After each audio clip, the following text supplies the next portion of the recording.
स्वागतं कृष्ण स्वागतं कृष्ण कृष्ण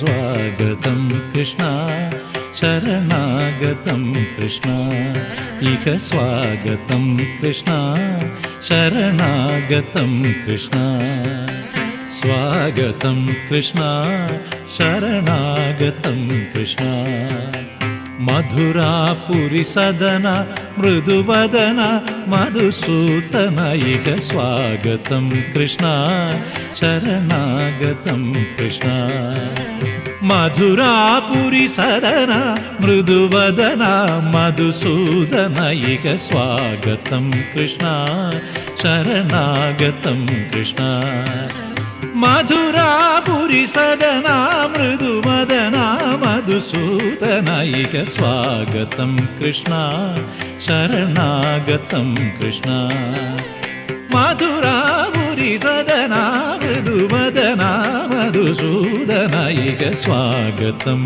कृष्ण कृष्ण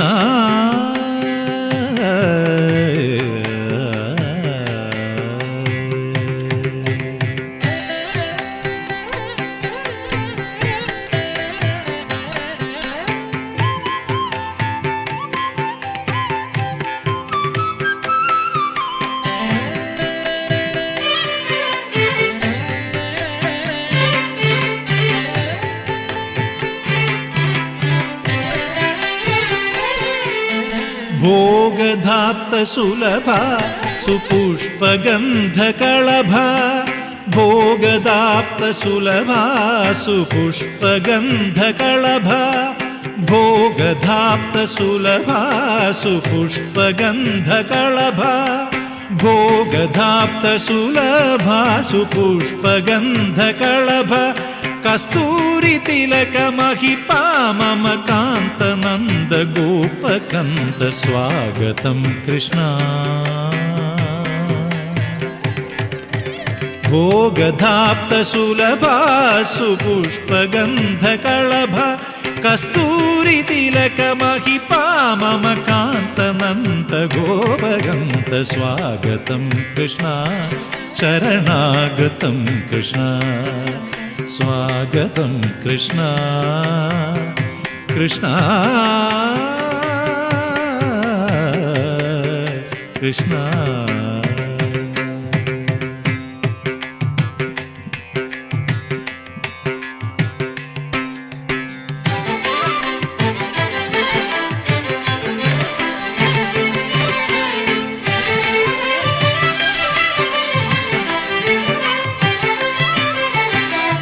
मुष्टिकासुर चाणूर मल्ल मल्ल विशारद मधुसूदन मुष्टिकासुर चाणूर मल्ल मल्ल विशारद मधुसूदन मुष्टिकासुर चाणूर मल्ल मल्ल विशारद कुवलय पीठ मर्दन कालिंग नर्तन गोकुल रक्षण सकल सुलक्षण देव मर्दन कालिंग नर्तन गोकुल रक्षण सकल सुलक्षण देव शिष्ट जनपाल संकल्प कल्प कल्प शतकोटि असम पराभव शिष्ट जनपाल संकल्प कल्प कल्प शतकोटि असम पराभव धीर मुनि जन विहार मदन सुकुमार दैत्य संहार देव धीर मुनि जन विहार मदन सुकुमार दैत्य संहार देव मधुर मधुर हृदि साहस साहस व्रज युवती जनमानस पूजित मधुर मधुर हृदि साहस साहस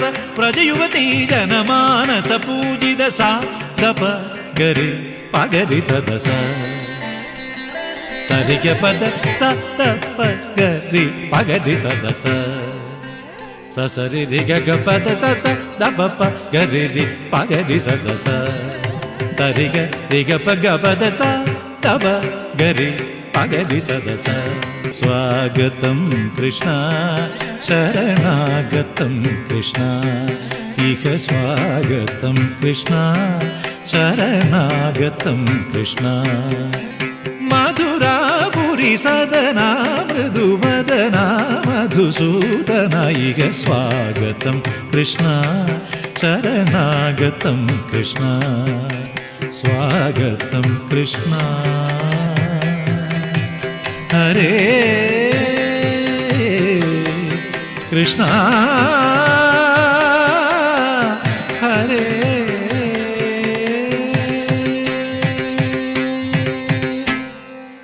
శ్రీరంగం సాక్షాత్తు భూలోక వైకుంఠం.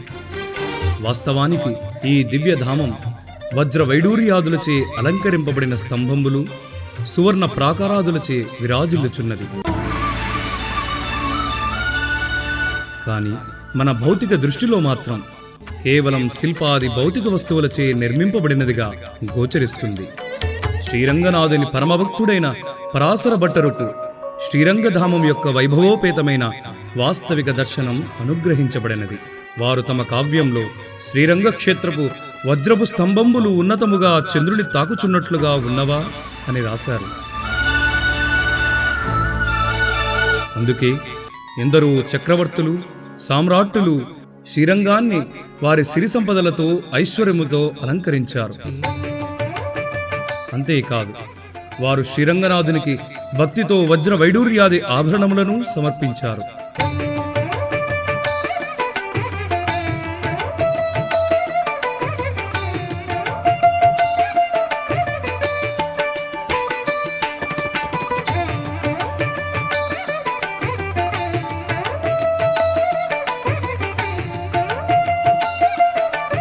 కానీ శ్రీవారి ఆభరణములను చాలా వరకు మహమ్మదీయాదులు తస్కరించారు.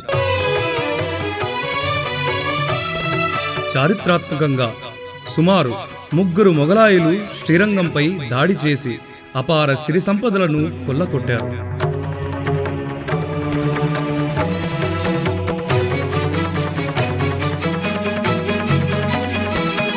వారు కొల్లగొట్టిన సంపదలు గుర్రములపై, రథములపై తరలిస్తున్నప్పుడు శ్రీరంగం నుండి దాని పొడవు 8 కిలోమీటర్లుగా ఉన్నదట.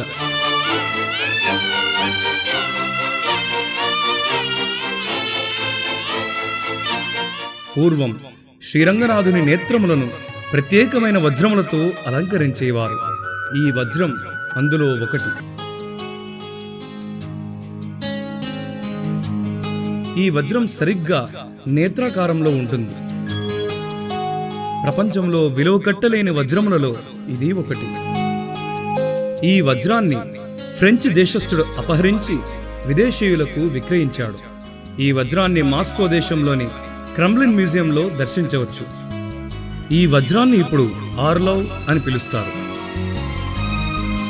ఇంకో పర్యాయం మరో మొఘలు చక్రవర్తి శ్రీరంగంపై దాడి చేయగా ఇక్కడి భక్తులు శ్రీరంగనాథుని మరియు లక్ష్మీదేవి ఎదుట వారు కనబడని విధంగా గోడను నిర్మించారు. మహమ్మదీయులు భగవంతుని స్థానమును కనుగొనజాలరేరి. రంగనాథుని విగ్రహమును వెదిగే ప్రయత్నంలో వేల మంది ప్రాణాలను తీశారు. కానీ ఆ మహమ్మదీయ సేనాధిపతి రంగనాథుని విగ్రహాన్ని వెదిగే ప్రయత్నం మాత్రం ఆపలేదు. అదే సమయంలో ఆ సేనాధిపతిని ఆకర్షించే విధంగా ఓ అందమైన యువతి అతని ముందు నిలిచింది. ఆమె రంగనాథుని పరమభక్తురాలు. సేనాధిపతిచే ప్రశ్నింపబడి రంగనాథుని విగ్రహం చూపించదనని పలికి అతనిని తన వెంట రమ్మన్నది.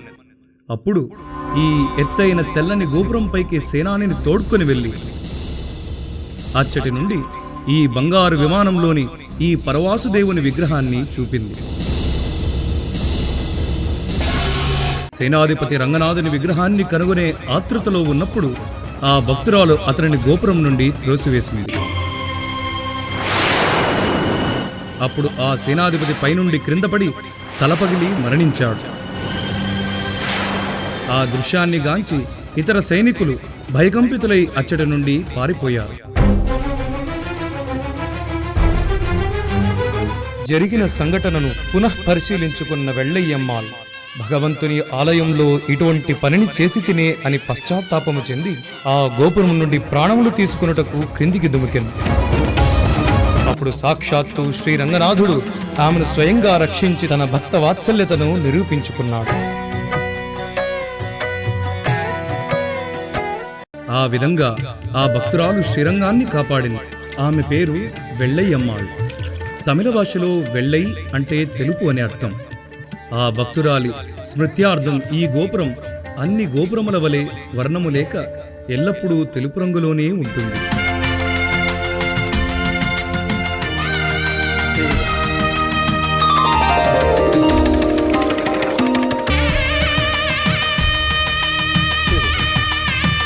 ఈ వెల్లై గోపురం సమీపంలో ఈ 1000 స్తంభాల మండపం దర్శనమిస్తుంది.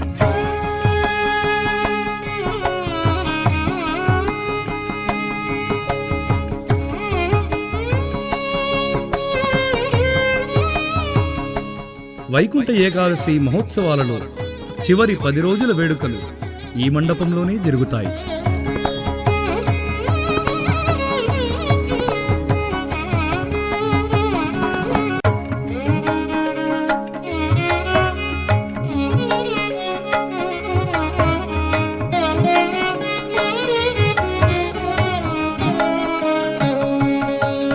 ఈ పర్వదినాల్లో నంపెరుమాళ్లు ఈ 1000 స్తంభాల మండపంలోకి వేంచేసే దృశ్యమిది.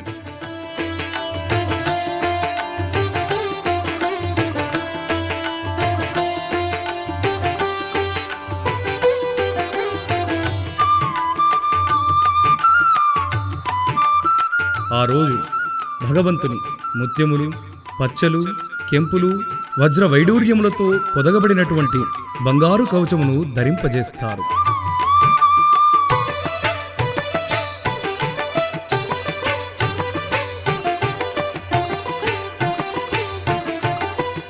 మరో ప్రత్యేక పర్వదినాన నంపెరుమాళ్లను భక్తులు నేరుగా తమ చేతులతోనే ఎత్తి ఉత్సవాన్ని నిర్వహిస్తారు. ఈ ఉత్సవాన్ని తిరుక్కైతల సేవ అంటారు.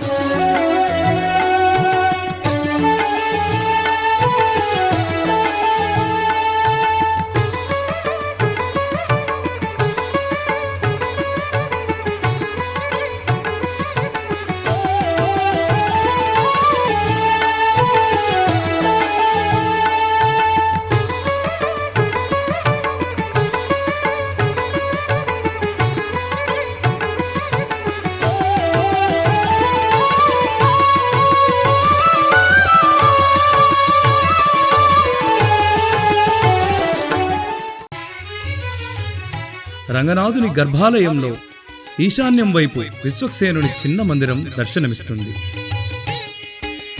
వీరే వైకుంఠలోకపు సేనాధిపతి.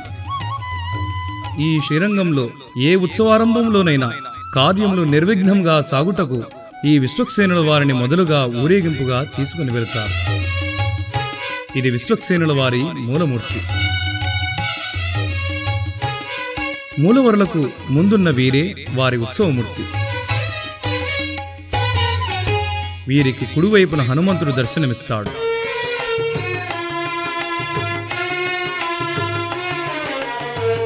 ఎడుమున రంగనాథుని శ్రీరంగానికి తెప్పించిన విభీషణుడు దర్శనమిస్తాడు.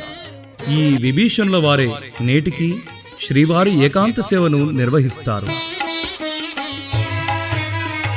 ఇదే శ్రీ రంగనాథుని పాదుకలు.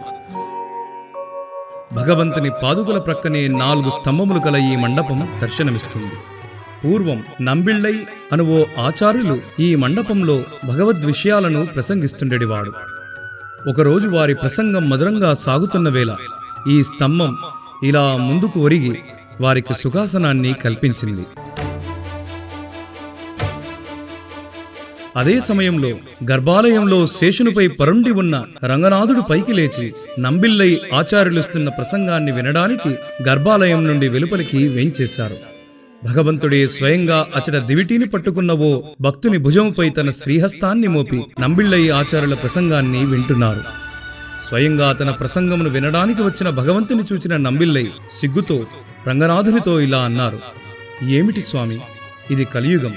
ఈ యుగంలో మీరు ఇలా వస్తే ఎలా అని అన్నారు. వెంటనే భగవంతుడు గర్భాలయంలోకి తిరిగి వెళ్లి శేషునిపై యథావిధంగా పరుండిపోయారు. ఇచ్చట కనిపిస్తున్న గంభీరమైన ఈ పెద్ద గంటను ఆ రోజుల్లో భగవంతుని సేవకై వినియోగించేవారు. ఇచ్చట నుండి విమానపు తూర్పు భాగము దర్శించవచ్చు. 2వ ప్రాకారంలో అతి ముఖ్యంగా దర్శించవలసినవి శ్రీవారి బంగారు విమానం మరియు 4 దిక్కులా వెలసిన మూర్తులు. వారే అచ్యుత, అనంత, గోవింద మరియు వాసుదేవులు. ఇదే అర్జున మండపం. వైకుంఠ ఏకాదశి ఉత్సవంలో 10 రోజులు ఆళ్వార్లందరినీ ఈ మండపంలోకి వేంపు చేస్తారు. ఇక్కడ భగవంతుని ప్రీతికై అరయర్లు అనబడే సాంప్రదాయ గాయకులు ఆళ్వార్ల ప్రబంధాలను కీర్తన నృత్యాదుల ద్వారా అన్వయించి భగవంతునికి వినిపిస్తారు. ఇదే మండపంలో కైసిక ఏకాదశి పర్వదినాన రంగనాథుడు ఒకే రాత్రి కాలంలోనే 365 వస్త్రములను ధరించి కైసిక పురాణాన్ని శ్రవణం చేస్తారు. తిరిగి నంపెరుమాళ్లు గర్భాలయంలోకి ప్రవేశించేప్పుడు ఓ ప్రత్యేకమైన వేడుక జరుగుతుంది. పూజారులతో భగవంతుడు ఆలయంలోని మెట్లను అధిరోహిస్తారు. అప్పుడు నంపెరుమాళ్లపై భక్తులు కర్పూరాన్ని, పుష్పాలను వెదజల్లుతారు. దీన్నే కర్పూర పడయేట్రి సేవ అని తమిళ భాషలో అంటారు. ఈ సేవను దర్శింపవలనని ఆతృతతో విజయరంగ సొక్కనాథర్ అనబడే రాజు శ్రీరంగానికి వేంచేశారు.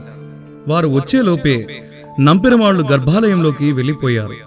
భగవంతుని ఆ సేవను గాంచలేదనే బాధతో రంగనాథుని మరియొక పర్యాయం ఈ కర్పూర పడియేట్రి సేవను జరిపించమని అర్చకులకు విన్నవించారు.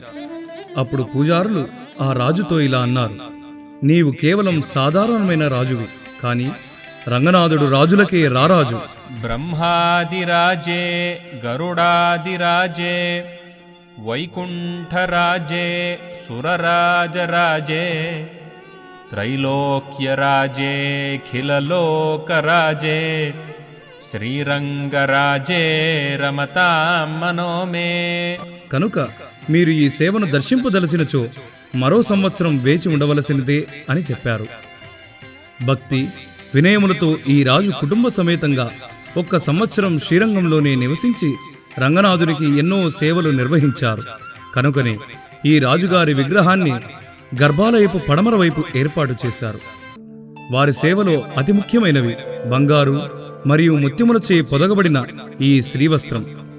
ఈ వస్త్రంపై ఈ రాజు యొక్క పేరు, వారు ఈ వస్త్రాన్ని సమర్పించిన సంవత్సరము మనము చూడగలము.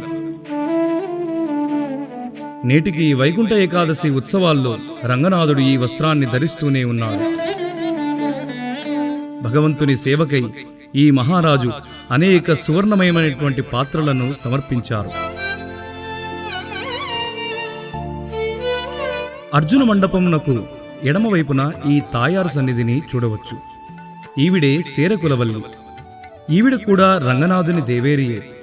ఈవిడ సాక్షాత్తు కులశేఖరాళ్వార్ల కుమార్తె.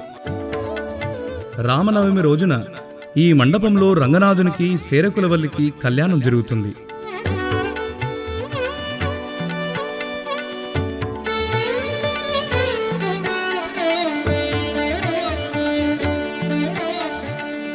అర్జున మండపమునకు కుడి మూలన ఈ తురకనాచ్యార్ ఆలయం దర్శనమిస్తుంది. ఈవిడ కూడా రంగనాథుని భార్యయే. మహమ్మదీయుల దండయాత్రలో ఓసారి నంపెరుమాళ్లను ఢిల్లీకి తీసుకుని వెళ్లారు. భగవంతుడు సర్వజనాకర్షణీయుడు. వారు ఎచ్చటికేగినను సర్వులను వారి భక్తులుగా అనుగ్రహిస్తారు. అదేవిధంగా ఈ మహమ్మదీయ చక్రవర్తి కుమార్తె నంపెరుమాళ్లచే ఆకర్షింపబడి వారికి చక్కని పూజాధికములను నిర్వహిస్తూ తమ మతానుసారమైన రొట్టె వంటి నైవేద్యములను మరియు లుంగీ వంటి అలంకారాదులను భగవంతునికి సమర్పించేది. తరువాత నంపెరుమాళ్లను తిరిగి శ్రీరంగానికి వేంపు చేయగా ఆవిడ కూడా భగవంతునితో శ్రీరంగానికి వచ్చింది.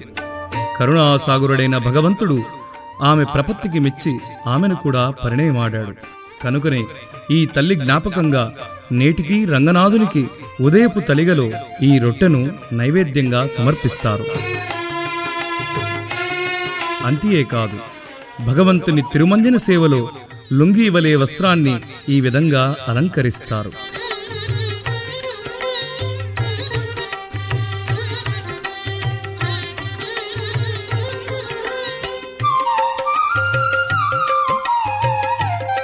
ఈ విశాలమైన మండపమే కిలి మండపం. కిలి అనగా చిలుక అని అర్థం. ఇచ్చట మనము ఓ చిలుక ఉన్న పంజరాన్ని దర్శించవచ్చు. కావేరీ నది యొక్క వరద ఇసుకలో శ్రీరంగం కప్పబడి ఉండగా ఓ దివ్యమైన చిలుక ఓ రాజునకు ఈ ఇసుక తిన్నెల క్రింద ఉన్న రంగనాథుని గూర్చి చెప్పియున్నది. అప్పుడు రంగనాథుని అచ్చట కనుగొన్న ఆ రాజు ఇక్కడ చిలుకకు గుర్తుగా ఈ కిలిమండపాన్ని నిర్మించారు. ఈ మండపం నుండి మనము విమానంపైనున్న పరవాసుదేవమూర్తిని దర్శించవచ్చు. ఈ కిలిమండపంలో స్వయంభువులైన కొందరు మూర్తుల చిత్రములను దర్శించవచ్చు. వారే శ్రీరంగపు రంగనాథులు, తిరుపతి వెంకటేశ్వరులు, శ్రీమూష్ణంలో కొలువైన వరాహస్వామి, వానమామలై తోతాద్రినాథులు, నైమిషారణ్యం, పుష్కర్, సాలగ్రామం, బదరీనారాయణుడు, కంచి వరదరాజులు, మేల్కొటై త్రినారాయణ స్వామి వారు దర్శనమిస్తారు. శ్రీ సాంప్రదాయ పరంగా ఈ మూర్తులు ప్రతిదినము స్మరింపదగినవారు. ఈ కిలిమండపపు ఆగ్నేయ మూలన కృష్ణ మందిరం దర్శనమిస్తుంది. ఈ నృత్య కృష్ణుని వెనుక నందమహారాజు, వారికోవైపు యశోద, మరోవైపు రోహిణీదేవి విరాజితమై ఉంటారు. రెండవ ప్రాకారపు దక్షిణపు వైపున 100 సంవత్సరాల క్రితం చేయించబడిన తిరుపతి వెంకటేశ్వరుని చిత్రపటము దర్శనమిస్తుంది. ఇచ్చటనే పిళ్ళై పెరుమాళ్ అయ్యంగార్ అనే ఓ వైష్ణవాచార్యులు ఎంతో మధురంగా భగవంతుని పాసురములను కీర్తించేవారు. వారి కీర్తనా పాసురములను స్వయముగా భగవంతుడే శ్రవణం చేయడానికి ఆ వెంకటేశ్వరుడు ఇచ్చటికి వేంచేశారు. రెండవ ప్రాకారంలో రంగనాథుని గర్భాలయం వెనుక ఈ బావి దర్శనమిస్తుంది. వైకుంఠపు విరజాజలము, ఈ బావిలోని తీర్థము అభేదము అని చెప్పబడినది. వేసవి కాలంలో భక్తులు ఈ బావిలోని జలాన్ని మట్టి కుండలలో గ్రహించి ఈ తొట్టిలోనికి పోస్తారు. అలా వేసిన జలం సహజంగా రంగనాథుని ఆలయంలోకి ప్రవేశించి రంగనాథునికి సహజమైన చల్లదనాన్ని ఇస్తుంది. ఇచ్చట విద్యుత్ వాయు శీతలీకరణములు ఏమీనూ వాడకుండానే ప్రాకృతిక సహజమైన చల్లదనాన్ని ఇచ్చే ఈ పద్ధతిని రంగనాథుని సేవార్థం వినియోగిస్తారు. రాత్రికాలంలో తొట్టిని తెరవగా అందులోంచి వచ్చే జలములో భక్తులు స్నానాన్ని ఆచరిస్తారు. ఈ తీర్థ సేవనం క్షీరసాగర తీర్థ సేవనంతో సమానం. గర్భాలయపు నైరుత్య దిశలో ఈ లక్ష్మీదేవి ఆలయం ఉన్నది. ఈమెనే ఇక్కడ కరువుల నాచ్యార్ అని పిలుస్తారు. ఈవిడ ఐశ్వర్యాది దేవత. భగవంతుని ఆభరణాదులను ఈవిడే రక్షిస్తారు.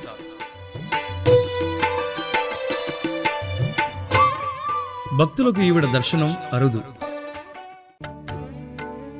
రెండవ ప్రాకారపు మధ్య భాగమున చందన మండపం విరాజిల్లుచున్నది.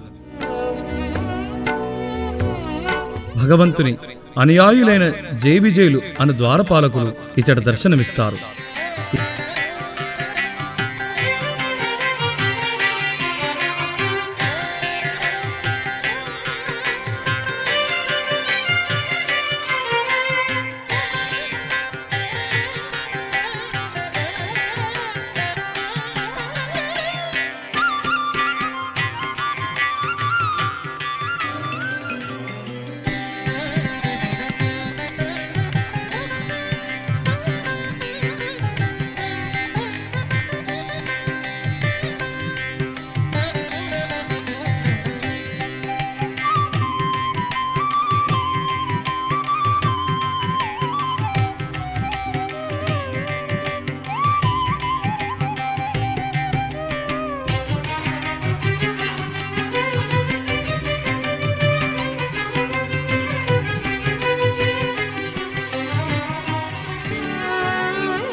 ఇచ్చటనే అద్దాల మండపం ఉన్నది.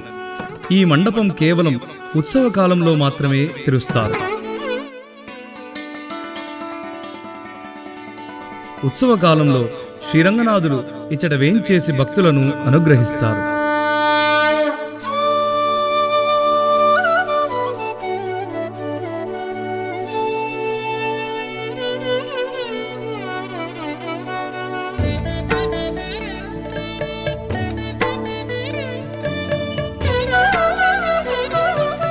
ఈ చందన మండపంలో ప్రతిరోజు రంగనాథునికి వీణా వాద్యాదులతో ఆళ్వార్లు గానం చేసిన సుప్రభాత పాసురాలను అనుసంధిస్తారు.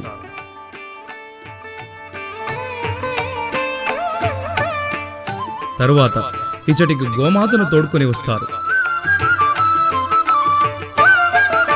అప్పుడు రంగనాథుని ఆంతరంగిక గజము ఇచ్చటికి వచ్చి 3 సార్లు ఘీంకరిస్తుంది. ప్రతిరోజు ఈ ఏనుగుని కావేరీ జలాల్లో స్నానమును చేయించి చక్కటి తిలకాన్ని ధరింపజేస్తారు.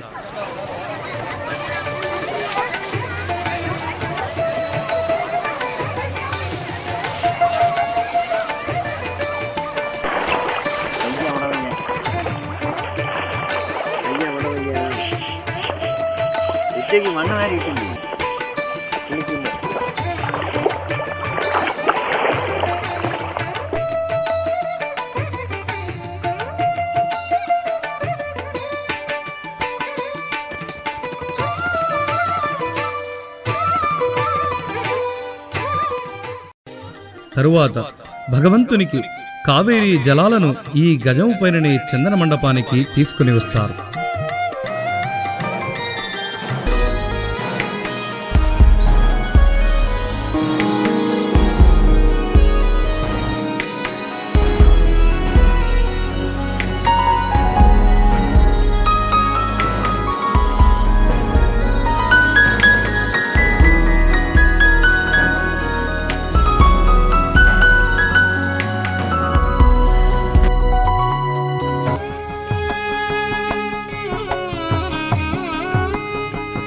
ఈ అశ్వము పేరు హరి. ప్రతిరోజు ఉదయం గో గజాలను ఇది అనుసరిస్తుంది.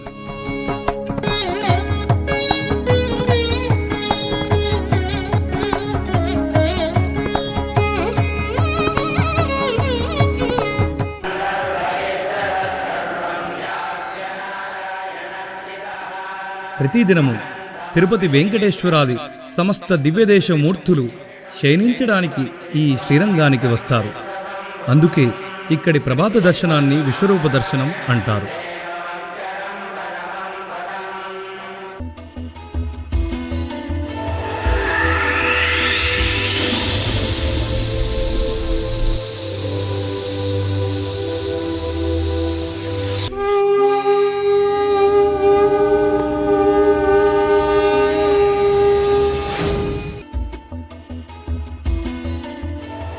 ఇదే చందన మండపంలోనే అపర రామానుజావతారమైన మనవాళ్ల మాముని తిరువాయిమూలి అను గ్రంథంపై వ్యాఖ్యానం చేసేవారు.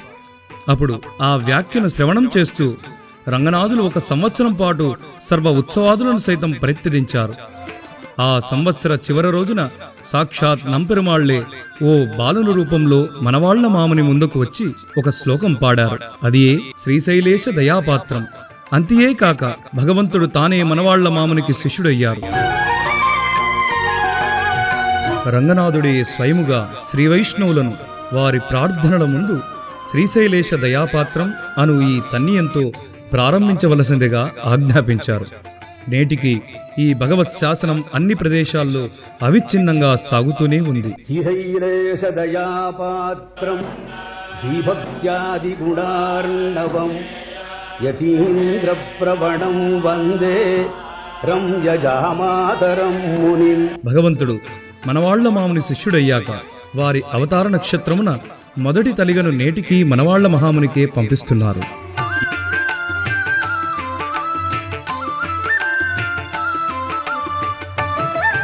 ఈ దివ్యలీల నిత్యస్మరణీయం కావడానికి ఈ చిత్రపటాన్ని చందన మండపంలో ఉంచి దర్శించడానికి వీలు కల్పించారు.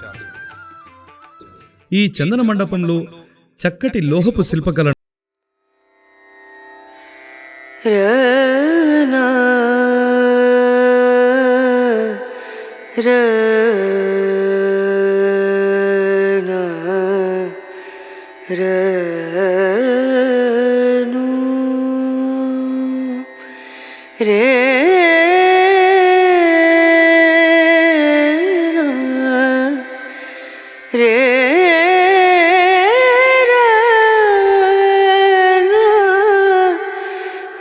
దాటి లోపలికి ప్రవేశిస్తే ఇచట 24 స్తంభములు కలిగిన గాయత్రి మండపము దర్శనమిస్తుంది.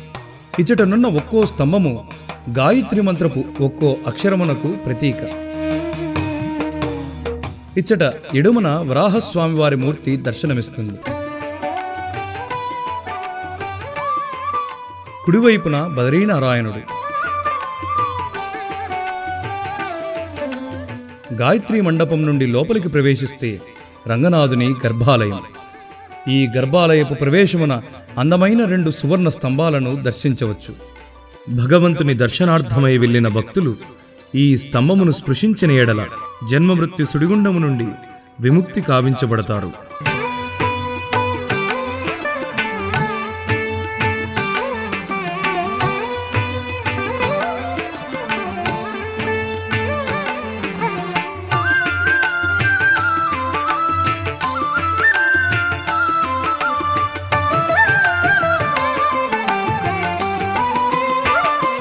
శ్రీరంగనాచ్యార్ ఆలయం ప్రక్కనే నృసింహ భగవానుని ఆలయం ఇది.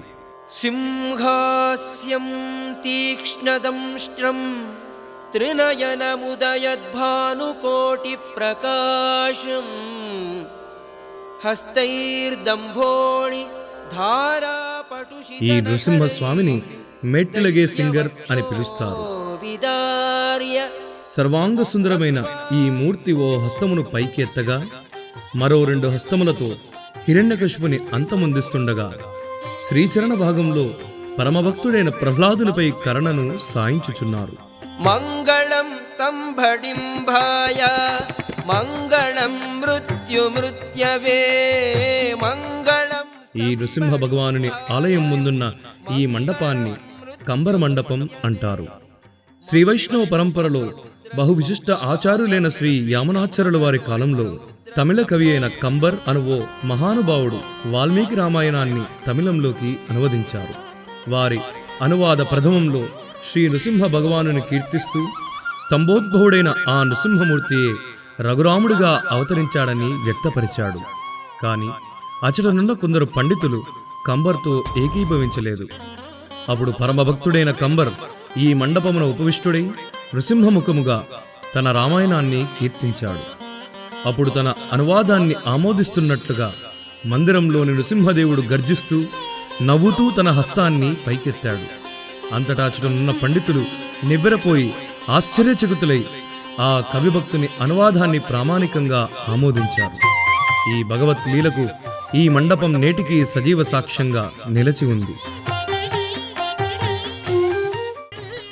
ఇది దశావతార సన్నిధి. ఇచ్చట మత్స్య, కూర్మ, వరాహాది భగవద్ దశావతారములను దర్శించవచ్చు. ఒకనాడు తిరుమంగయ్య ఆళ్వార్ రంగనాథుని ఇలా ప్రార్థించారు: స్వామి, రంగనాథులైన మీ లీలలను ప్రత్యక్షంగా గాంచగలిగితిని, కాని మీ దశావతారములను గాంచనైతిని అని ప్రార్థించగా భగవానుడు ఈ సన్నిధిలోనే తిరుమంగై ఆళ్వారుకు దశావతార దివ్య దర్శనాన్ని ప్రసాదించారు. ఈ సన్నిధిని తిరుమంగై ఆళ్వారే స్వయంగా నిర్మించారు. శ్రీరంగ మందిర నిర్మాణ సమయమున తిరుమంగై ఆళ్వారు ఈ సన్నిధి నందే విడిది ఉండేవారు. ఈ సన్నిధి నుండి శ్రీరంగనాథుని మందిరమునకు బిలమార్గము ఉండేది. ఈ దశావతార మందిరం ప్రక్కనే 2 అహోబిల మఠ వైష్ణవాచార్యుల సమాధులను చూడవచ్చు. వీరిలో ఒకరు అహోబిల శ్రీ వైష్ణవ సాంప్రదాయకులైన కారుకురిచ్చి శ్రీమద్ అళగియ సింగర్ అనబడే 41వ జీయర్ స్వామి వారు. ఇక రెండవ వారు లోకప్రసిద్ధమైన శ్రీరంగ రాజగోపురం నిర్మించిన 44వ జీయర్ స్వామి అయిన ముక్కూరు అళగియ సింగర్ అనబడే శ్రీవన్ శటకోప శ్రీ వేదాంత దేశిక యతీంద్ర శ్రీ మహాదేశికన్.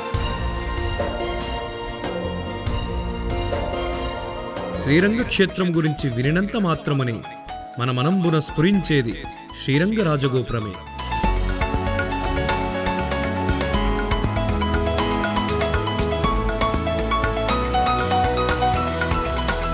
పూర్వం ఈ రాజగోపురం ఈ విధంగా ఉండేది.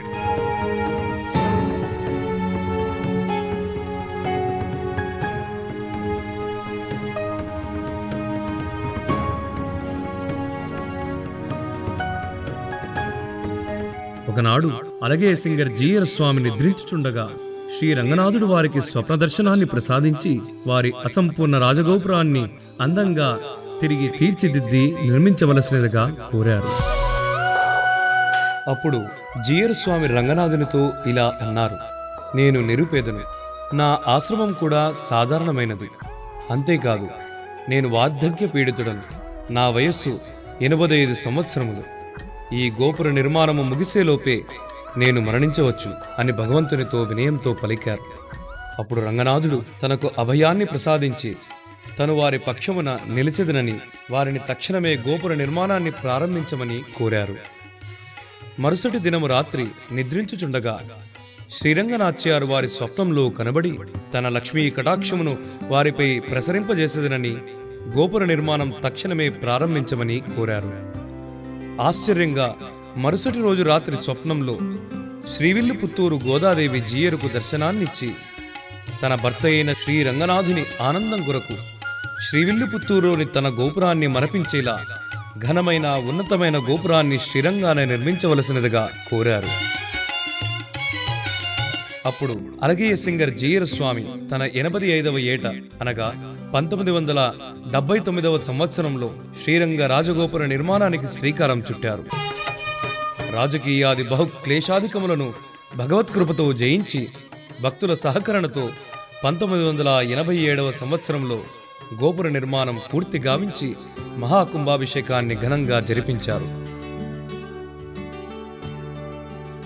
ఈ గోపుర నిర్మాణం పూర్తి కావటానికి 7 సంవత్సరాలు పట్టింది. 236 అడుగులతో 13 అంతస్తులతో శోభిల్లే ఈ గోపురాన్ని జీయరస్వామి వారు 95వ సంవత్సరముల వార్ధక్యంలో కూడా ఎంతో సునాయాసంగా నడిచే అధిరోహించేవారు. ఈ రాజగోపురపు నిర్మాణం పూర్తి అయ్యే వరకు నంపెరుమాళ్ల కృపతో అలగయ్య సింగర్ జీయర్ స్వామి వారు లేశమాత్ర అనారోగ్యాన్ని కూడా చవిచూడలేదు.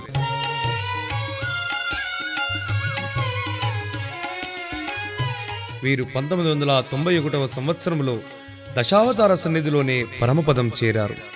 వారి శిష్యులు వీరికి ఈ సన్నిధి ప్రక్కనే ఈ దివ్యమైన సమాధి మందిరం నిర్మించారు.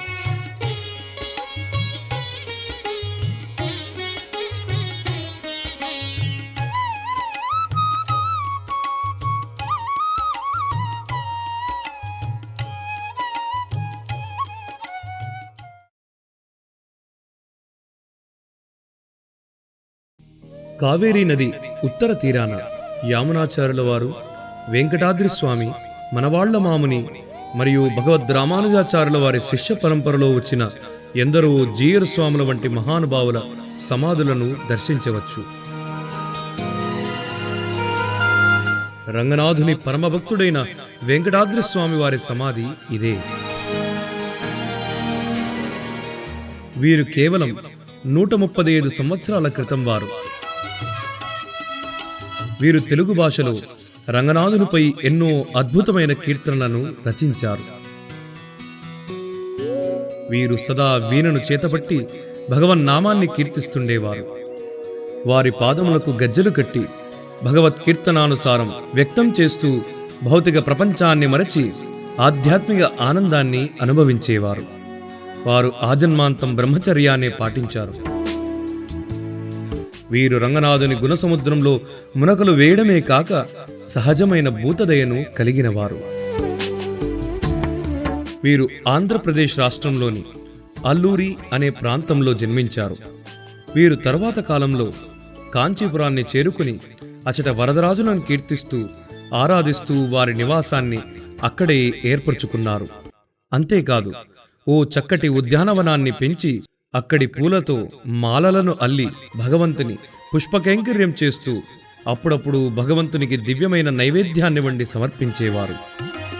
వీరి ప్రపత్తిని గమనించిన వరదరాజస్వామి వీరిని కటాక్షించి వారికి వజ్రకిరీటాన్ని చేయించి ఇమ్మన్నారు. కాని అప్పటికి వెంకటాద్రి స్వామి వారు నిరుపేద. కాని భగవంతుడు వారి వద్ద ఈ కైంకర్యాన్ని జరిపించుకొనవలనని ఆశపడ్డారు. భగవద్వాంఛను శిరోధార్యంగా భావించి ప్రతిరోజు భగవంతుని అవిశ్రాంతంగా కీర్తిస్తూ భక్తుల వద్దకు వెళ్లి అప్పటిలోనే రోజుకు 10 రూపాయలకు తక్కువ కాకుండా సేకరించి భద్రపరిచేవారు. 10 రూపాయల రొక్కం చేర్చలేని రోజు అన్నాహారాలు మాని ఉపవసించేవారు. కొన్ని మార్లు ఉపవాసముచే శుష్కింపబడి వేసవి కాలంలో వీధుల్లో పడిపోయేవారు. కాని భగవంతునికి వజ్ర కిరీటాన్ని సమర్పించవలననే వాంఛను క్షణమైనా విస్మరించలేదు. ఈ విధంగా ఎన్నో ఇక్కట్లకు ఓర్చి కొలది సంవత్సరముల తర్వాత భగవంతునికి తను భద్రపరిచిన రొక్కముతో దివ్యమైన వజ్రముకుటాన్ని భక్తితో సమర్పించారు. నేటికి వరదరాజస్వామి తన గరుడు సేవలో వీరు చేయించిన వజ్రముకుటాన్ని ధరిస్తూనే ఉన్నారు. తర్వాత భగవంతుని దేవేరులైన శ్రీ భూదేవులు కూడా వారిని కిరీటములు చేయించమని కోరగా వారి దీక్షను పునఃప్రారంభించి ఉపవాసాది బహుక్లేశానంతరం భగవంతుని దేవేరులకు కూడా దివ్యమైన వజ్ర కిరీటములను సమర్పించారు. ఇలా వెంకటాద్రి స్వామి కంచి వరదరాజులకు భక్తియుత సేవలు సమర్పిస్తుండగా కొంతకాలం తరువాత మన రంగనాథుడైన నంపెరుమాళ్లు వీరికి స్వప్న దర్శనాన్నిచ్చి పాండియన్ కొండై అనబడే రత్నఖచితమైన కిరీటాన్ని చేయించి ఇవ్వవలసినదిగా కోరారు.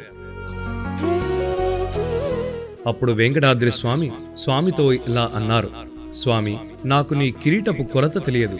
అదే కాకుండా వార్ధక్యం చేత నేను కంచి నుండి శ్రీరంగానికి నడిచి రాలేను. మీరు ఏ విధంబుగా అయినా మీ కొలతను తెలియబరిచినట్లయితే మీ కరుణచే కిరీటాన్ని సమర్పించే ప్రయత్నం చేయగలనని భక్తితో పలికారు. అప్పుడు భగవానుడే స్వయంగా శ్రీరంగం నుండి కాంచీపురానికి వెళ్లి ఆ భక్తుని కటాక్షించారు. భగవద్ దర్శనాన్ని పొంది వెంకటాద్రి స్వామి ఆనందంతో ఒడలు మరచి వారిని కీర్తించి ఈ మారు బహు ప్రయాసులకు ఒడ్డి చివరకు నంపెరుమాళ్లకు సుందరమైన దివ్యమైన రత్నఖచితమైన సువర్ణ కిరీటాన్ని తయారు చేయించారు.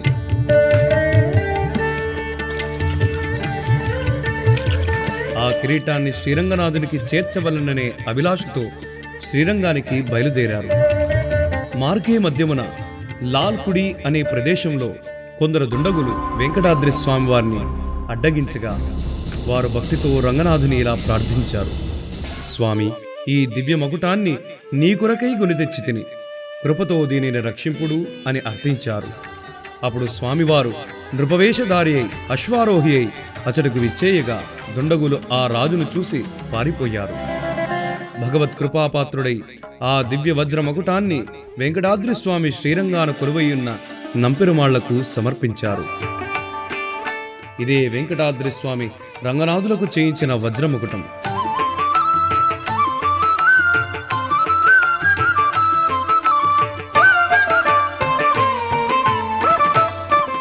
కిరీటపు కొలత రంగనాథునికి సరిగ్గా అమరగా అచ్చటి అర్చకులు బహు ఆశ్చర్యానికి గురి అయినారు.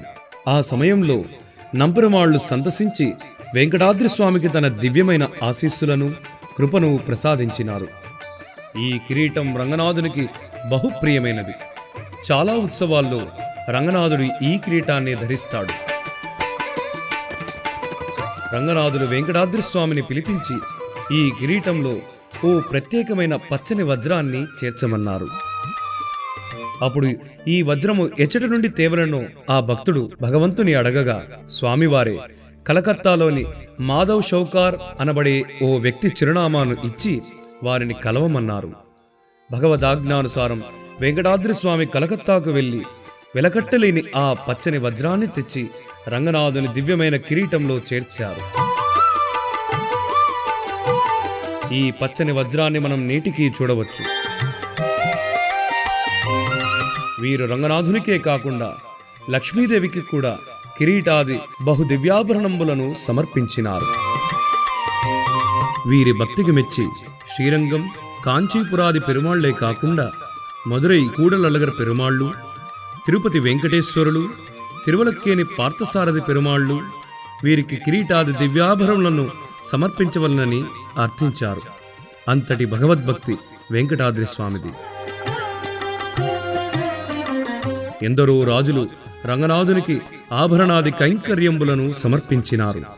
ఒకసారి సుందర పాండియన్ అనబడే ఓ రాజు రంగనాథుని కైంకర్యార్థమై 2 పెద్ద నావలను నిర్మించి వాటిని నీటను ఉంచాడు. ఒకదానిలో తన ఏనుగును తన లోహపు ఆయుధంబులను ఉంచి ఆ నావ నీట మునుగు బరువున, 2వ నావలో వజ్రములు పగడములు ఎన్నో వజ్రమయమైనటువంటి సువర్ణాభరణములను ఉంచి గర్వముతో విర్రవీగుచు రంగనాథునికి సమర్పించవలనని శ్రీరంగానికి బయలుదేరాడు. కాని భక్తి వినా గర్వంతో సమర్పించవల్లని కోరుకున్న ఆ దివ్యాభరణములను రంగనాథుడు తిరస్కరించాడు. వాటిని ఆలయం బయట పడివేచిరమ్మని అర్చకులను ఆజ్ఞాపించాడు. 2 సంవత్సరముల వరకు రంగనాథునిచే తిరస్కరింపబడ్డ ఆ ఆభరణములను శ్రీరంగవాసులు సైతం తగులనే లేదు. కాని ఆలూరి వెంకటాద్రి స్వామి వారిని మాత్రం అర్థించి మరీ వజ్రకిరీటాన్ని చేయించుకున్నారు. అంతటి ప్రపత్తి వెంకటాద్రి స్వామిది. నేటికి వెంకటాద్రి స్వామి వారి జన్మ నక్షత్రమున రంగనాథుడు కేవలం వారు సమర్పించిన ఆభరణములను మాత్రమే ధరిస్తారు.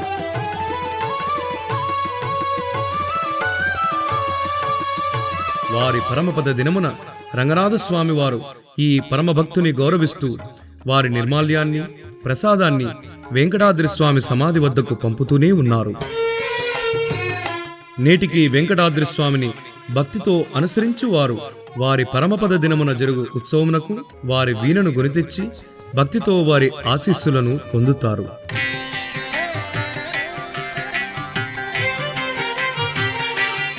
చెన్నై నగరాన వెంకటాద్రి స్వామి వారి ఆశ్రమము నెలకొని ఉన్నది. ఆ ఆశ్రమమున ఆ పరమభక్తుడు ధరించిన కాషాయ వస్త్రములు, వారి కాలిగెజ్జలు వంటి ఇతర వస్తువులను దర్శించవచ్చు. నేటికి వారి దివ్య భగవత్ కీర్తన రచనములు బహుప్రాముఖ్యమై ఉన్నవి. వాటిలో కొన్నింటిని ఈ శిలలపై మనం చూడవచ్చు.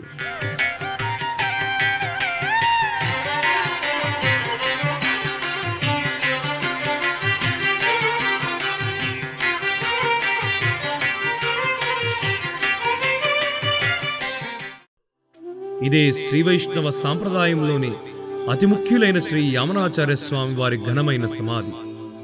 వీరు భగవద్ రామానుజాచార్యుల వారి మానసాచార్యులు. అంతియే కాదు, సాక్షాత్ నాదముని ఆళ్వార్ల మనుమడు కూడా. యామనాచార్యుల వారి తండ్రి పేరు ఈశ్వరములు. వీరు బృందావనానికి తీర్థయాత్రకై వెళ్ళగా అక్కడి బృందావన ఆధ్యాత్మిక వాతావరణం మరియు యమునా నది వారికి ఎంతగానో నచ్చాయి. అందుకే బృందావన క్షేత్ర జ్ఞాపికగా వారికి కలిగిన బిడ్డడికి యమున అని నామకరణం చేశారు. యామునులు బాల్యంలోనే కోలాహల అనబడే ఓ పెద్ద విద్వాంసులతో వాద ప్రతివాదంలోకి దిగి వారిని పరాజయపాలు చేశారు. దీనిని గమనించిన ఆ దేశపు రాజు యామునుల దివ్యత్వాన్ని గ్రహించి తన అర్ధరాజ్యాన్ని వసంగాడు. తరువాత కాలంలో శ్రీరంగనాథునిపై భక్తితో రాజ్యకాంక్ష విరక్తుడై తన రాజ్యమును త్యజించి శ్రీరంగమున సన్యాసి అయి తరువాతి కాలంలో శ్రీవైష్ణవ దివ్య సిద్ధాంతానికి మకుటం వంటి ఆచార్యులయ్యారు. స్తోత్రరత్న అనబడే ఓ దివ్యమైన భగవత్ స్తోత్రాన్ని గావించారు. నేటికి శ్రీవైష్ణవులందరికీ ఇది నిత్యపారాయణం. వీరు రచించిన రచనలలో శ్రీల ప్రభుపాదుల వారు ఎక్కువసార్లు వారి ప్రసంగాల్లో ఈ శ్లోకాన్ని చెప్పెడివారు. There is a nice verse given by Jamunacharya. Jamunacharya, he was a great emperor, but later on he became a great devotee of the Lord. Now he has got very nice verses written by him.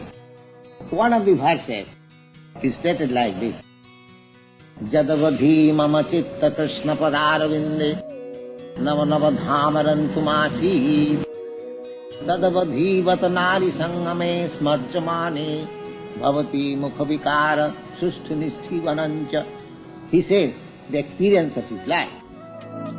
యామునాచార్యుల వారు నివసిస్తుండడి ఆశ్రమము ఇదియే.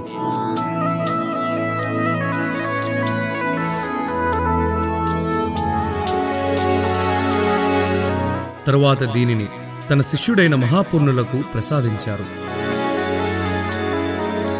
మహాపూర్ణులు భగవద్ రామానుజాచార్యుల వారి ఆచార్యులు.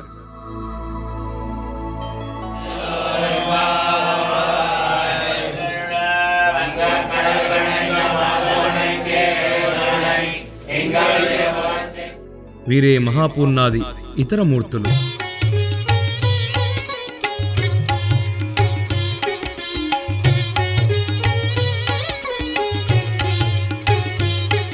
ఇది శ్రీరంగపు తూర్పు చిత్రవీధి. ఈ గృహము రంగనాథుని చిత్రరథమునకు దగ్గరలోనిది. ఈ గృహమున మహాపూర్ణుల వారు వసించెడివారు. ఒకసారి కొందరు వైష్ణవ స్వాములు మహాపూర్ణులకు అపచారము సల్పగా మహాపూర్ణులు ఆనాటి రంగనాథుని రథయాత్రకు వెళ్ళలేదు. అప్పుడు భగవంతుని రథం మహాపూర్ణుల వారి గృహ సమీపమునకు రాగా ఎందరు లాయలను అచ్చట నుండి కదులకపోయాను. జరిగిన అపరాధమును ఎరింగిన వారై వైష్ణవులందరూ మహాపూర్ణుని క్షమాపణ వేడగా ఆశ్చర్యంగా రంగనాథుని రథం మరలా కదలన ఆరంభించింది.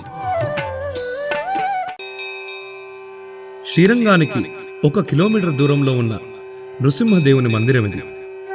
ఇది రైల్వే స్టేషన్కు ప్రక్కనే ఉన్నది.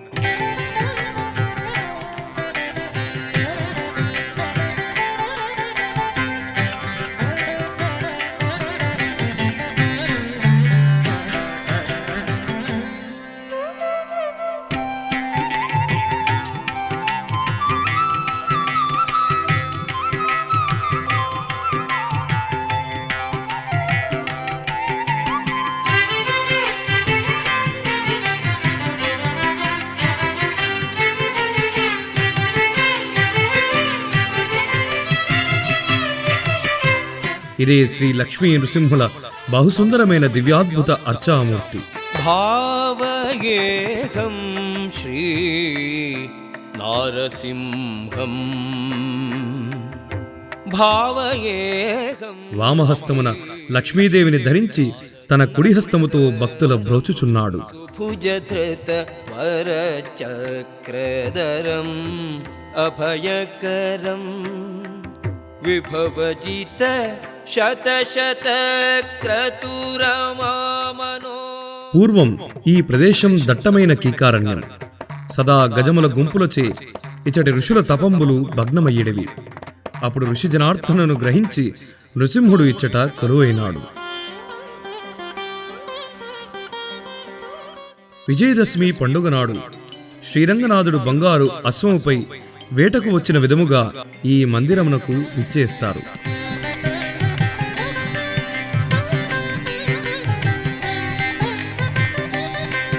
రంగనాథునికి బదులుగా అర్చకులు ఓ ప్రత్యేకమైన వృక్షముపై బాణములను సంధిస్తారు. పిల్లై లోకాచారుల వంటి ఎందరో వైష్ణవాచారులు ఈ ప్రదేశం నందే వారి దివ్య సందేశాలను సాయించారు.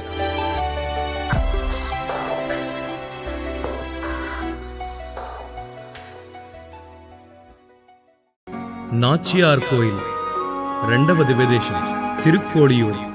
శ్రీరంగనాథుని ఆలయానికి దక్షిణంగా సుమారు 5 కిలోమీటర్ల దూరంలో దివ్యమై విరాజుల్లుతున్న ఈ దివ్యదేశమే ఉరయూర్. ఈ ఆలయాన్ని నాచియార్ కోయిల్ అని పిలుస్తారు. పరమ పవిత్రమై 108 దివ్యదేశాల్లో ఈ ఆలయానిది 2వ స్థానం. పూర్వం చోళవంశీయుడైన నందచోళుడనే ఈ మహారాజు ఉరయూర్ను రాజధానిగా చేసుకుని శ్రీరంగనాథుని కృపతో రాజ్యమేలడేవారు. అతను శ్రీరంగనాథుని సంతానముకై ప్రార్థించి ఓనాడు వేటకై వెళ్ళగా అచట ఓ సరోమధ్యమున కమలములో ఓ శిశువును చూశాడు. ఆ శిశువుని తీసుకుని గృహోన్ముఖుడై పుత్రికగా భావించి ఆమెకు కమలవల్లి అని నామకరణం చేశాడు. అనగా పద్మము నుండి పుట్టినది అని అర్థం. కమలవల్లి వయస్సు పెరుగుచుండగా శ్రీరంగనాథుని దర్శించిన ప్రతి తడవ వారి సౌందర్యానికి ఆకర్షితురాలై స్వామిని పరిణయమాడవలనని కోరుచుండెను. ఒకనాడు శ్రీరంగనాథుడు నందచోళునికి స్వప్న దర్శనాన్ని ప్రసాదించి తన కుమార్తె మరెవ్వరూ కాదని సాక్షాత్తు శ్రీమన్ మహాలక్ష్మి అని తెలిపి ఆమెను శ్రీరంగానికి తోడ్కొని వచ్చి దేవదేవుడైన తనతో వివాహం జరిపించవలనని ఆజ్ఞాపించాడు. నందచోళుడు తన కుమార్తెను మహాలక్ష్మిగా గ్రహించి ఆనందభరితుడై ఆమెను రంగరంగ వైభవంగా భగవంతునికిచ్చి ఈ చోటని వివాహం జరిపించాడు. తరువాత తన కుమార్తె జ్ఞాపికగా ఈ దివ్యాలయాన్ని నిర్మించాడు.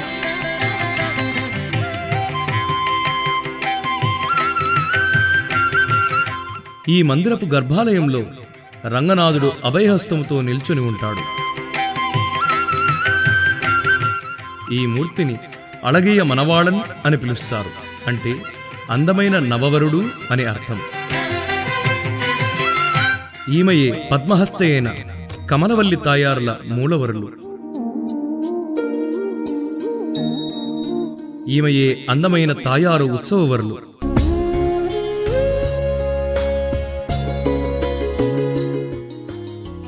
ఈ క్షేత్రమే మునివాహన అనబడే తిరుప్పానాళ్వార్ల అవతారధామం. అందుకే ఇక్కడ మనం తిరుప్పానాళ్వార్ల మందిరాన్ని చూడవచ్చు. కుడివైపున వీణను ధరించిన వీరే తిరుప్పానాళ్వార్లు. ఈ మండపంలోనే సంవత్సరానికి ఒక్కసారి శ్రీరంగనాథుడు కమలవల్లి తాయారును కలుస్తాడు. ఇచటనే వీరికి వివాహం జరుపబడుతుంది. సేతి అనబడే ఈ ఉత్సవంలో ఈ నవవధూవరులు వారి భక్తుల మనోభీష్టాలను నెరవేరుస్తారు.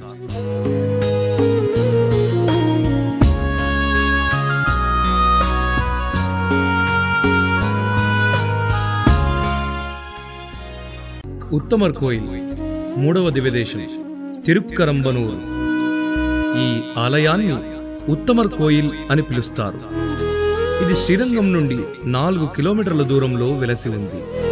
ఇది మూడవ దివ్యదేశం. ఇచటి పెరుమాళ్లను పురుషోత్తమన్ అని కీర్తిస్తారు. ఇచట మూలమూర్తి శ్రీరంగనాథస్వామి వలె శయనముద్రలో దర్శనమిస్తారు. పూర్వం జనక మహారాజు ఈ పురుషోత్తమన్ భగవానుని ప్రార్థించి కీర్తించినారు.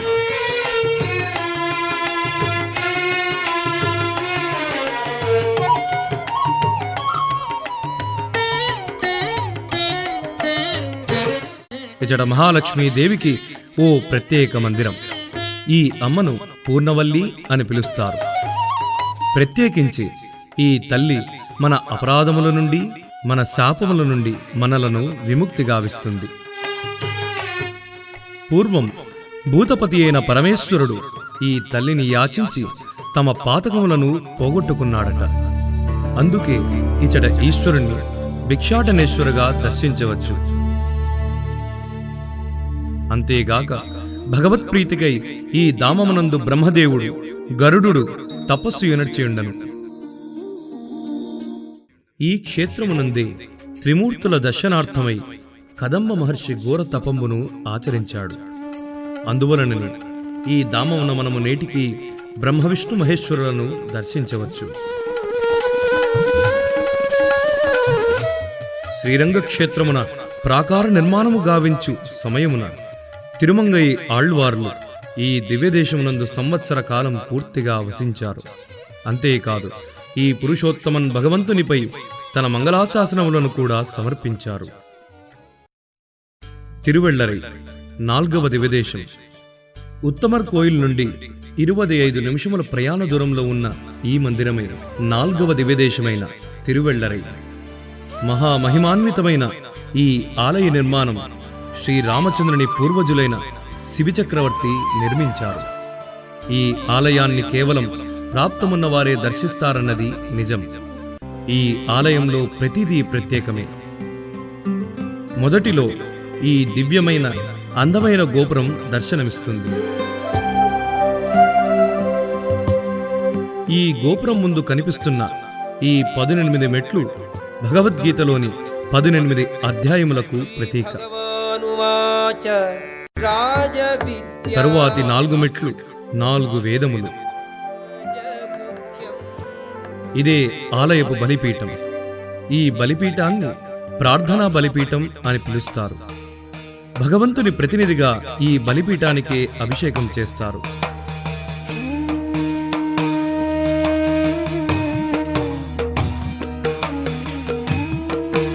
పన్నెండు మార్లు ఈ బలిపీఠాన్ని భక్తితో ప్రదక్షిణ చేస్తే మన సమస్త ఈప్సితములు నెరవేరబడతాయి.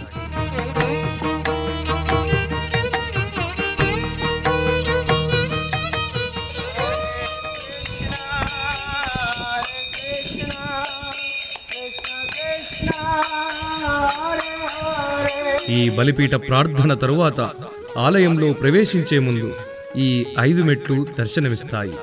ఇవి అగ్ని, నీరు, గాలి, భూమి, ఆకాశాది పంచభూతములకు ప్రతీక. సంవత్సరానికి 2 అయనములు, అవే ఉత్తర దక్షిణాయనములు. వాటికి ప్రతీకగా ఈ ఆలయంలో 2 ప్రవేశ ద్వారములు. ఒక ద్వారాన్ని జూలై, ఆగస్టు నెలల మధ్య నుండి డిసెంబరు జనవరి నెలల మధ్య అయిన 6 నెలలు తెరుస్తారు. మరో ద్వారాన్ని ఉత్తరాయణ కాలమైన జనవరి ఫిబ్రవరి నెలల మధ్య నుండి జూన్ జూలై నెలల మధ్య 6 నెలలు తెరుస్తారు.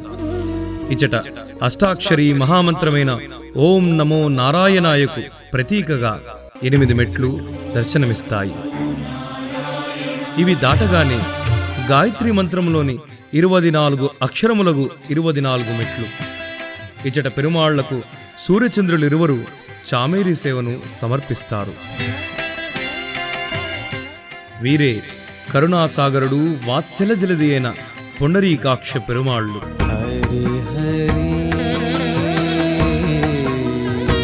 తన భక్తులపై అపార కరుణను కురిపించే పద్మపత్రములను పోలు అక్షములు కలిగిన భగవానుడు.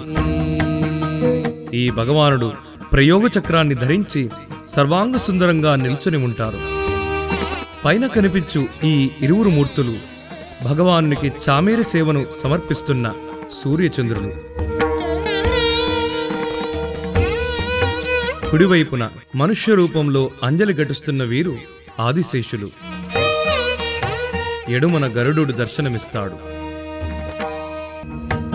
క్రిందివైపు కుడి ఎడమల్లో భక్తితో నమస్కరించుచున్న ఈ 2 దివ్యమూర్తుల్లో ఒకరు మార్కండేయ మహర్షి, మరి ఒకరు భగవంతుని నాచ్యారైన భూదేవి. మందహాసంతో భక్తులపై కరుణను సాయించే వీరే పుండరీకాక్షుని ఉత్సవమూర్తి.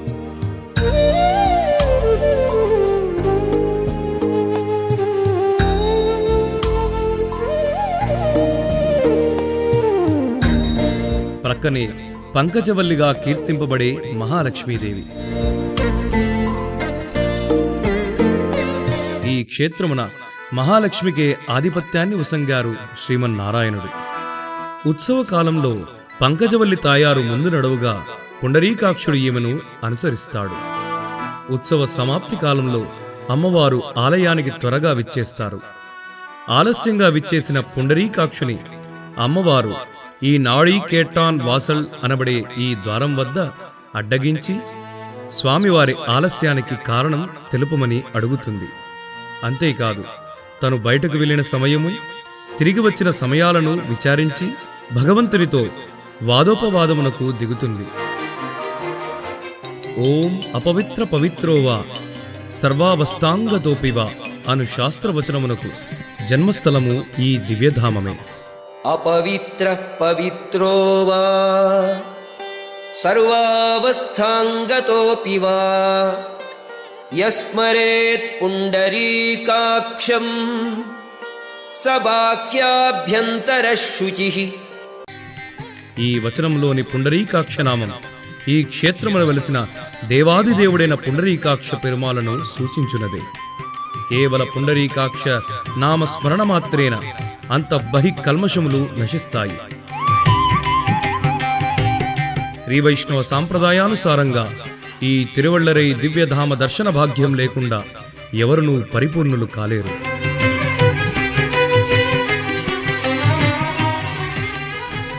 పుండరీకాక్షస్వామి గర్భాలయ పరిక్రమణ మార్గంలో మహాలక్ష్మి, చక్రతాళ్లువారు మరియు ఆంజనేయ స్వామి వారి దేవాలయాలు దర్శనమిస్తాయి. ఇదే శ్రీమన్ మహాలక్ష్మీదేవి ఆలయం. చతుర్భుజ అయిన ఈ తాయారును సెన్ కమలవల్లి నాచ్యార్ అని పిలుస్తారు.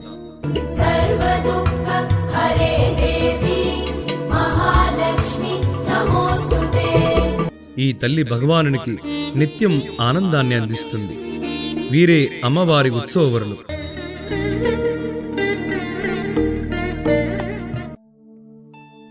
అమ్మవారి దర్శనం చేసుకుని మరలగా కుడివైపున ఈ రంధ్రాన్ని చూడవచ్చు. ఈ రంధ్రం నుండి జాగ్రత్తగా గమనిస్తే దూరంగా శ్రీరంగ గోపురం దర్శనమిస్తుంది. ఇదే చక్రతాళ్లువార్ల సన్నిధి. సర్వదేవతా ప్రవేష్టుడై 16 భుజములతో శోభిల్లు చక్రతాళ్లువార్ల మూలవరులు వీరే. అష్టభుజములతో, త్రినేత్రములతో, జ్వాలాకేశములతో ప్రజ్వరిల్లే ఉత్సవవరులు వీరే. కాలానికి ప్రతీకైన కాలచక్రం. వీరు తన భక్తులనందరినీ సర్వదోషముల నుండి విముక్తులు గావిస్తారు. మూల సుదర్శనులకు వెనుక యోగ నృసింహుడు. ఇదే హనుమత్ మందిరం.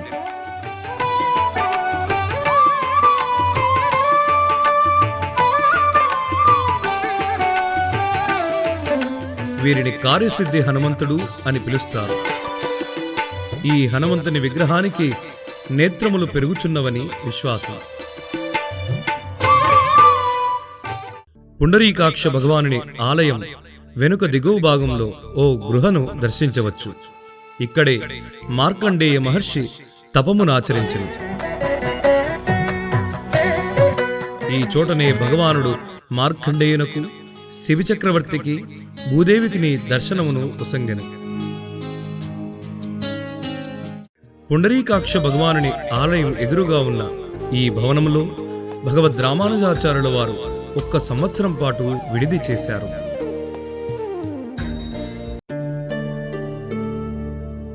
ఈ ఆలయం చుట్టూ అనేకములైన పుష్కరుణులు దర్శనమిస్తాయి.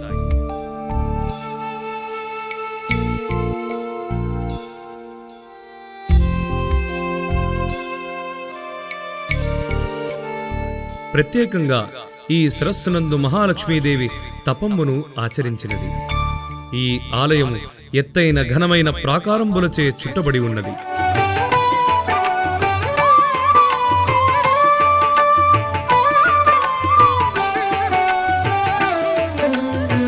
ఆలయం వెనుక భాగంలో స్వస్తికాకారంలో ఉన్న పుష్కరిణి, అందమైన ఉద్యానవనాలు,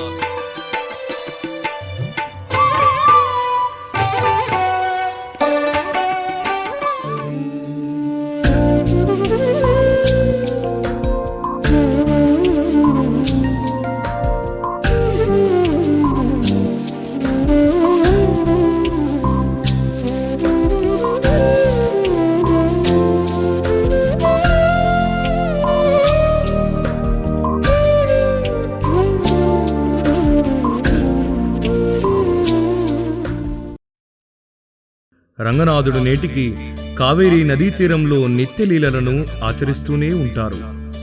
వాస్తవానికి రంగనాథుడు ఎచట ఉన్నప్పటికీ కావేరి అచటనే ఉంటుంది. కావేరి మన తల్లి.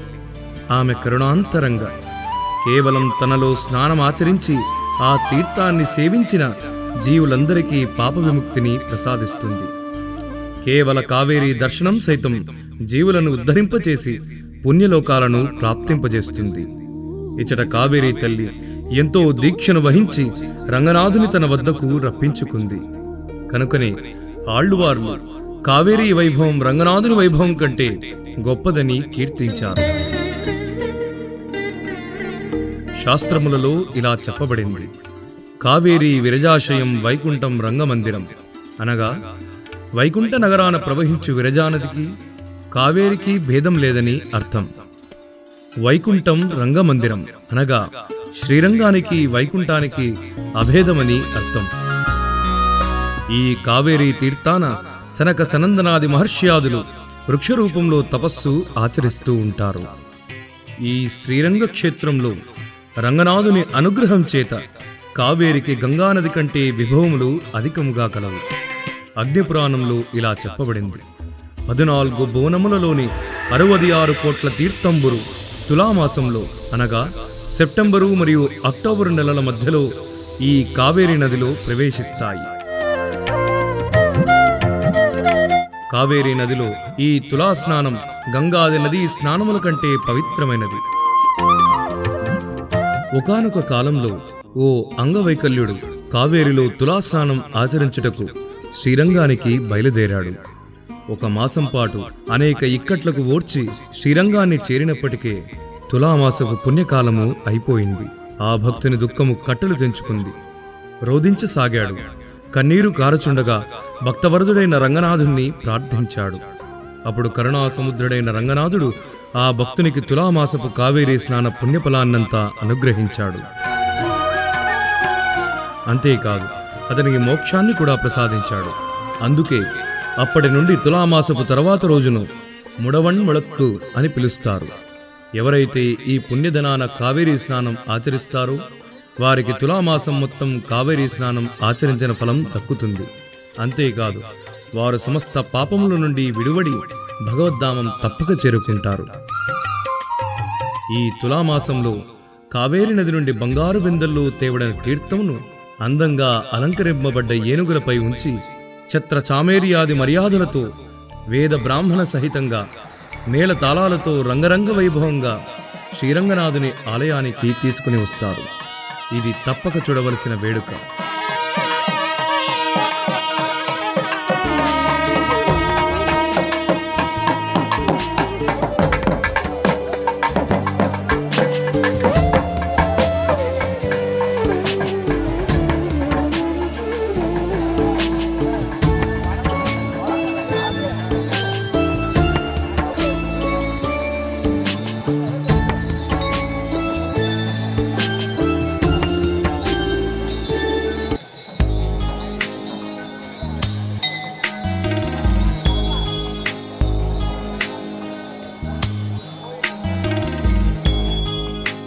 ఈ తులామాసంలో రంగనాథుని సేవలో ఏ ఇతర పదార్థములతో చేసిన వస్తువులు కాక కేవలం మేలిమి బంగారంతో చేయబడిన వస్తువులతోనే రంగనాథుని సేవలు చేయబడతాయి.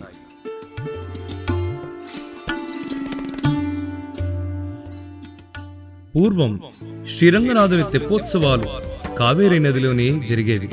తరువాత కాలంలో ఈ తెప్పోత్సవాలు ఆలయ సమీపంలో నుండే పుష్కరిణికి మార్చబడ్డాయి.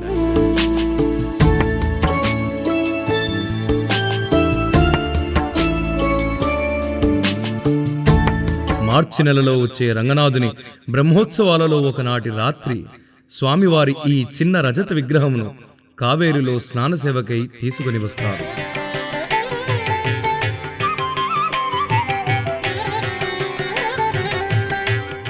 ఏప్రిల్ మరియు మే నెలలో వచ్చే చైత్రమాసంలో కూడా శ్రీ రంగనాథస్వామిని కావేరికి వేంపు చేస్తారు. అప్పుడు కావేరీ తీర్థంలో గజేంద్ర మోక్షపు లీలను నంపెరుమాళ్లు భక్తులందరికీ ప్రదర్శిస్తారు. ఈ ఉత్సవంలో స్వామివారి ఆంతరంగిక ఏనుగైన ఆండాళ్లను కావేరీ తీరానికి స్వాగతిస్తారు. అప్పుడు ఆ ఏనుగు మొసలిచే పీడింపబడుచున్నట్లుగా బిగ్గరగా ఘీంకరిస్తుంది.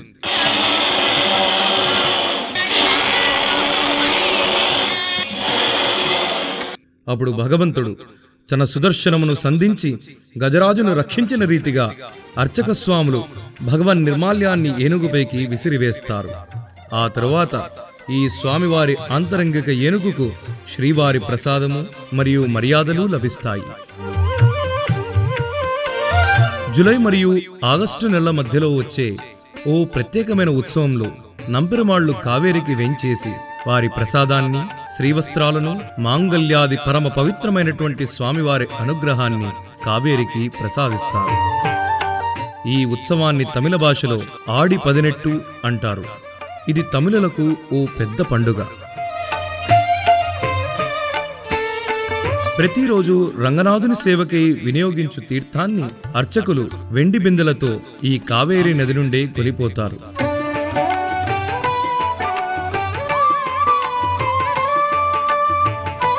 అలాగే జూలై మాసంలో వచ్చే శ్రీ రంగనాథస్వామి జ్యేష్ఠాభిషేకం నాడు అర్చకులు ఆలయాన్నంతా శుద్ధి చేస్తారు. ఇది సంవత్సరానికి ఒక్కసారి వచ్చే ఉత్సవం. ఈ ఉత్సవంలో భగవంతునికి ఘనమైన అభిషేకం. ఈ అభిషేకానికి సువర్ణ కలశాలతో కావేరీ తీర్థాన్ని గజములపై తీసుకుని వస్తారు.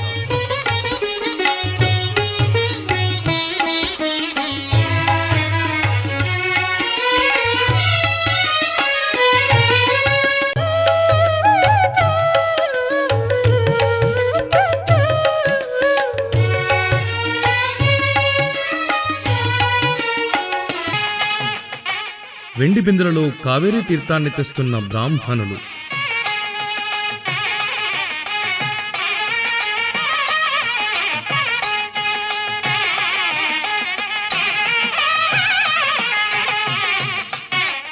ఈ సమయంలో అర్చకులు కావేరీ తీర్థాన్ని ఘనంగా స్వాగతిస్తున్న దృశ్యమిది.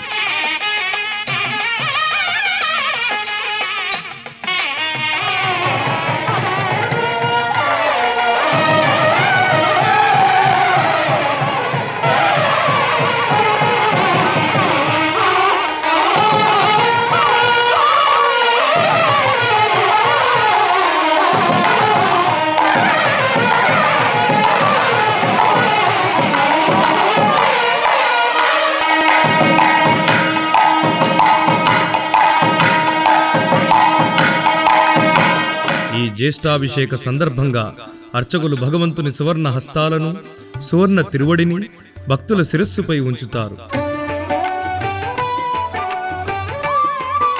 ఇదే వేడుకలో భగవంతుని ఇతర ఆభరణములైన రత్నఖచితమైన సువర్ణహస్తములు, భగవంతుని కమలచరణములు, మణిమయ కిరీటాది ఇత్యాదులు గాంచవచ్చు.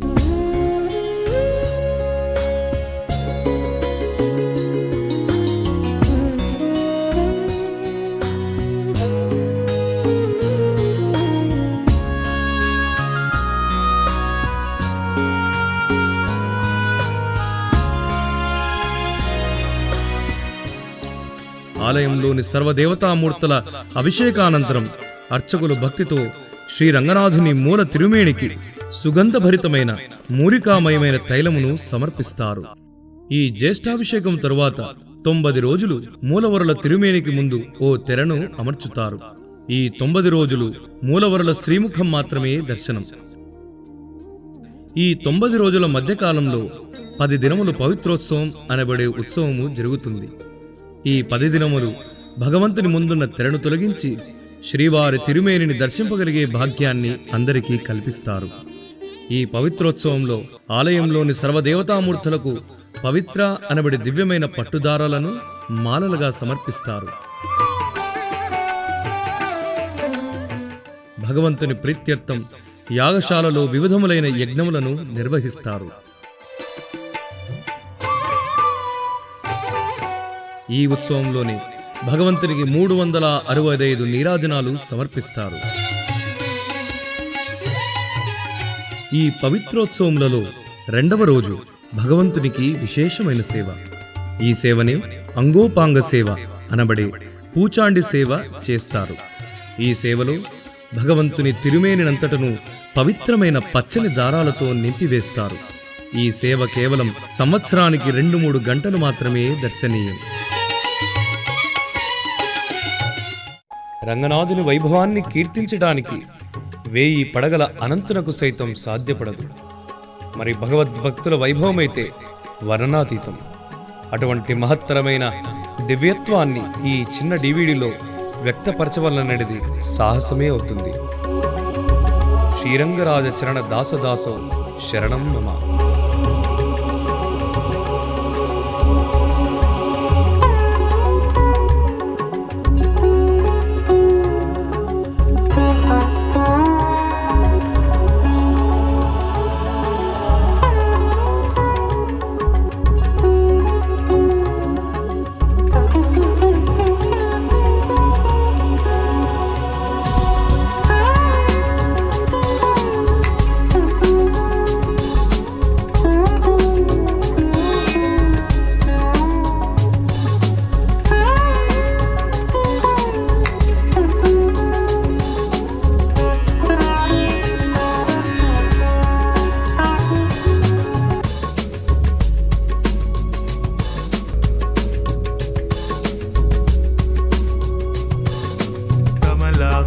कल्मषग्नि करुणामृतकाकरा कन्दर्पविद्या कन्दर्पजनका पाङ्गवीक्षणा